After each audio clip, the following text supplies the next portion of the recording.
Movie की शुरुआत में हमें दिखाया जाता है कि 1945 और 1962 के बीच में यूनाइटेड स्टेट ने कुछ न्यूक्लियर टेस्ट किए थे, जिसकी वजह से वहां के लोगों में बहुत सारे जेनेटिक्स चेंज आए। मगर आज तक गवर्नमेंट लोगों में हुई इन बदलावों को इग्नोर कर रही है। अब हम न्यू मैक्सिको डेजर्ट को देखते हैं, जहाँ पर कुछ वैज्ञानिक छानबीन कर रहे होते हैं। तभी अचानक उनके सामने एक खून से लथपथ आदमी आकर गिरता है, जो उनसे मदद मांग रहा था। मगर वैज्ञानिक हालात को समझते उससे पहले उन्हें एक म्यूटेंट मार देता है और उनकी डेड बॉडी को ट्रक के पीछे बांधकर वहां से चला जाता है। दरअसल ये वही म्यूटेंट होते हैं जो न्यूक्लियर टेस्ट की वजह से हुए जेनेटिक चेंज से पैदा हुए हैं। अब हम एक गैस स्टेशन को देखते हैं जिसका ऑनर सो रहा होता है। तभी उसे बाहर की तरफ कुछ आवाजें सुनाई देती हैं। वो अपनी गन लेकर बाहर आता है और रूबी नाम की किसी लड़की को पुकारता है। वो उसे चारों ओर ढूंढता है, लेकिन उसे कोई नहीं मिलता, इसलिए वो वापस गैस स्टेशन पर आ जाता है। तभी उसे दरवाजे पर एक बैग पड़ा हुआ मिलता है। उस बैग को देखकर वो आदमी, जिसका नाम जेब होता है, चिल्लाते हुए कहता है कि अब सब कुछ खत्म हो चुका है, मैं अब तुम्हारी कोई मदद नहीं कर सकता।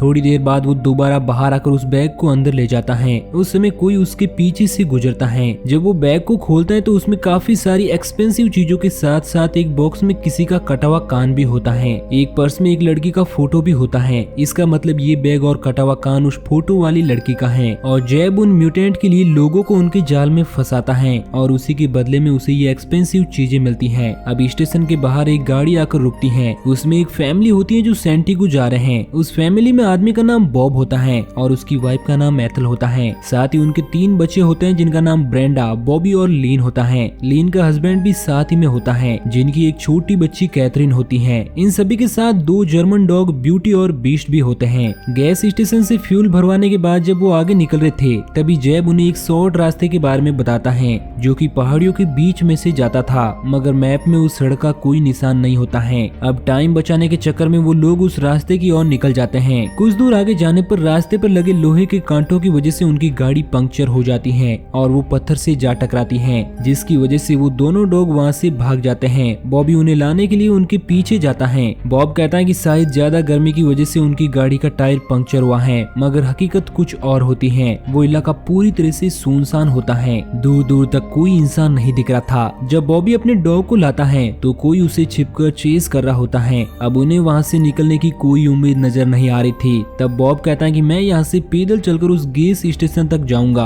और वहाँ से मदद मिलने के बाद हम आगे निकल जाएंगे। बॉब एक गन खुद ले लेता है और दूसरी डग को दे देता है, मगर वो गन लेने से इनकार कर देता है, इसलिए वो गन बॉबी रख लेता है। बॉब वहाँ से निकल जाता है और बाकी सभी वहीं पर रुक जाते हैं। जब ब्रेंडा ट्रेलर का दरवाजा खोलती है तो ब्यूटी डॉग वहाँ से भाग जाता है। बॉबी उसे लाने के लिए पीछे पीछे दौड़ता है और इस तरह वो वहाँ से काफी दूर पहुँच जाता है, जहाँ पर उसे खून के कुछ निशान मिलते हैं, जिन्हें फॉलो करने पर उसे सामने ही ब्यूटी मरा हुआ मिलता है। ये देखकर वो काफी ज्यादा डर जाता है और वहाँ से भागने लगता है। तभी अचानक से वो एक खाई में गिर जाता है और बेहोश हो जाता है। उस समय एक डिफॉर्म लड़की उसके पास आकर बैठती है। वो रूबी होती है, जिसे जैब ढूंढ रहा था। रूबी दूसरे म्यूटेंट से बिल्कुल अलग होती है। वो रॉबी को अपने भाई गोगल से बचाना चाहती है, जो कि ऊपर बैठा हुआ ब्यूटी का पैर खा रहा था। दूसरी ओर डग चलते हुए एक ऐसी जगह पर पहुंचता है जहां पर बहुत सारी गाड़ियां होती हैं, लेकिन उनमें से कोई भी गाड़ी चालू होने की कंडीशन में नहीं थी। वहीं बॉब को गैस स्टेशन पहुंचने में काफी टाइम लगता है, जिस वजह से रात हो जाती है। अब वो वहां पर पहुंचकर जैब को ढूंढने के लिए अंदर जाता है, जहां पर उसे वहीं कटा हुआ कान मिलता है। साथ ही वहां पर बहुत सारे पेपर कट्स होते हैं, जिन्हें देखकर बॉब समझ जाता है कि यहाँ पर क्या चल रहा है, इसलिए वो बाहर खड़ी गाड़ी की ओर भागता है।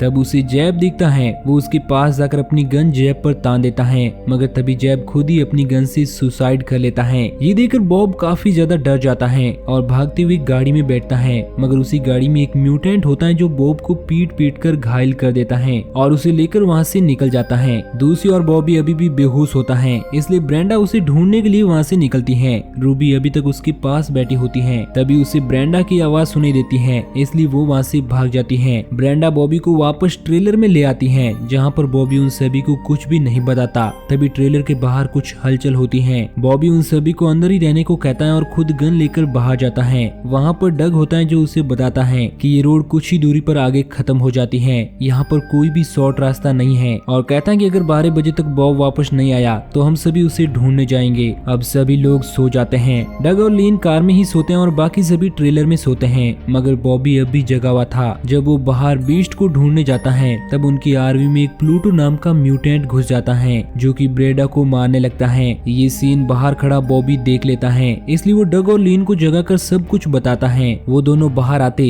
तभी उन्हें किसी के चिल्लाने की आवाज आती है। वो आवाज बॉब की होती है जो कि उनसे कुछ ही दूरी पर आग से झुलस रहा था। वो उसे बचाने के लिए दौड़ते हैं, तभी एक और म्यूटेंट उनकी आर्मी में घुस जाता है और यहाँ पर बॉब जलकर मारा जाता है। वो सभी चाहकर भी कुछ नहीं कर पाते। तभी लीन को ब्रेंडा के चिल्लाने की आवाज आती है, जिसे सुनकर वो आर्मी में वापस आती है। तो लिजर्ड नाम का एक म्यूटेंट उसकी बच्ची को उठाए हुए खड़ा होता है जो कि अब उसे गन पॉइंट करके लीन के साथ बदतमीजी करने की कोशिश करता है। तभी एथल लीन को बचाने के लिए लिजर्ड पर अटैक करती है, मगर तब तक वो उसे शूट कर देता है। गोली की आवाज सुनकर बॉबी और डग भी गाड़ी की ओर दौड़ते हैं। अब लिजर्ड ब्रेंडा की ओर गन तान देता है, लेकिन तभी लीन उसके पैर में एक स्क्रू घुसा देती है और वो उसे भी मार देता है। अब वो ब्रेंडा को लेकर वहाँ से निकल जाता है, लेकिन तभी डग और बॉबी दौड़ते हुए वहाँ पर आ जाते हैं, इसलिए वो उसे छोड़कर वहाँ से भाग जाता है। वो देखते हैं कि लीन मर चुकी है, लेकिन एथल अभी भी जिंदा होती है जो उनके सामने ही अपना दम तोड़ देती है। डग की बेटी भी वहाँ से गायब होती है जिन्हें वो म्यूटेंट ले गए थे। अब एक म्यूटेंट गोगल उन सभी पर नजर रख रहा था, तभी बीस्ट डॉग उस पर अटैक कर देता है। इधर आरवी के हालात देखकर बॉबी गुस्सा हो जाता है और उन म्यूटेंट को मारने के लिए बाहर जाने लगता है, मगर डग उसे समझाने की कोशिश करता है। तभी उन्हें बाहर कुछ आवाज सुनाई देती है। जब वो बाहर आता है तो वो बीस्ट होता है जो कि गोगल के एक हाथ को काट कर ले आया था। अब सुबह होते ही डग बीस्ट के साथ अपनी बेटी को ढूंढने के लिए निकल जाता है। बीस्ट उसे एक माइन के पास ले जाता है जो कि उन सब म्यूटेंट का कब्रिस्तान होता है। माइन के दूसरी ओर बाहर निकलने पर उनको दूर से ही न्यूक्लियर धमाकों की आवाजें सुनाई देती हैं। दूसरी ओर ब्रेंडा और बॉबी म्यूटेंट को मारने के लिए ट्रैप बिछा रहे थे। अब चलते हुए बीस्ट और डग उस गांव में पहुंच जाते हैं जहां पर ये सभी म्यूटेंट रहते हैं। वहां पर उसे अपनी बेटी दिखती है जो एक रूम में सोई हुई थी। तभी वहां पर एक म्यूटेंट आ जाता है, लेकिन डग छिपकर उससे बच जाता है। अब जब वो घर के अंदर जाता है तो वहां पर एक और म्यूटेंट होती है जिसका नाम बिग मामा होता है। वो उससे बचते हुए रूम में जाकर अपनी बेटी को उठाता है, मगर तभी बिग मामा उसे पीट कर बेहोश कर देती है। जब डग को होश आता है तो वो अपने आप को एक फ्रीजर में पाता है जिसके पास में बहुत सारे ह्यूमन बॉडी पार्ट्स पड़े हुए थे। वो वहाँ से बाहर निकलकर चालाकी से आगे बढ़ता है। तभी उसे एक बिग ब्रेन नाम का म्यूटेंट पड़ा हुआ मिलता है जो डग को बताता है कि यहाँ पर बहुत ज्यादा न्यूक्लियर बमबारी की वजह से हाई रेडिएशन से हम सभी डिफॉर्म्ड हो गए और हम सभी को सिटी से बाहर निकाल दिया गया, इसलिए हम यहाँ पर आकर माइंस में छिप गए। डग उसे अपनी बेटी के बारे में पूछता है, मगर वो उसे कुछ भी नहीं बताता। तभी वहाँ पर प्लूटो आकर डग पर अटैक कर देता है। हमले में वो उसकी 2 उंगलियां काट देता है, मगर किसी तरह डग उसे मार देता है। तभी उसे बाहर से एक म्यूटेंट उसकी ओर गन लिए हुए आते हुए दिखाई देता है, इसलिए डग वहाँ पर छिप जाता है और उसके आने पर उसे भी कुल्हाड़ी से मार देता है। अब बिग ब्रेन रेडियो पर एक म्यूटेंट को ऑर्डर देता है कि वो डग की बेटी को मार दे। तभी बीस्ट पीछे से आकर बिग ब्रेन को मार देता है। अब डग सभी रूम्स में अपनी बेटी को ढूंढता है जहाँ पर उसे कई सारे डिफॉर्म्ड बच्चे मिलते हैं। दूसरी ओर लिजर्ड डग की बेटी को मारने लगता है। तभी वो देखता है कि चादर के नीचे तो एक सुअर है। दरअसल उस बच्ची को रूबी लेकर भाग गई थी। वहीं दूसरी ओर गाड़ी में से एथल की डेड बॉडी गायब हो जाती है, जिसे ढूंढते वक्त वो देखते हैं कि एक म्यूटेंट उसे खा रहा है जिसका नाम जुपिटर है और वो उन सभी म्यूटेंट का डेड है। बॉबी को देखते ही जुपिटर उसे मारने के लिए उसकी ओर दौड़ता है, मगर किसी तरह बॉबी उसे अपने जाल में फंसाता है और अब जुपिटर ट्रेलर का दरवाजा खोलता है तो एक ब्लास्ट के साथ वो उड़ जाता है।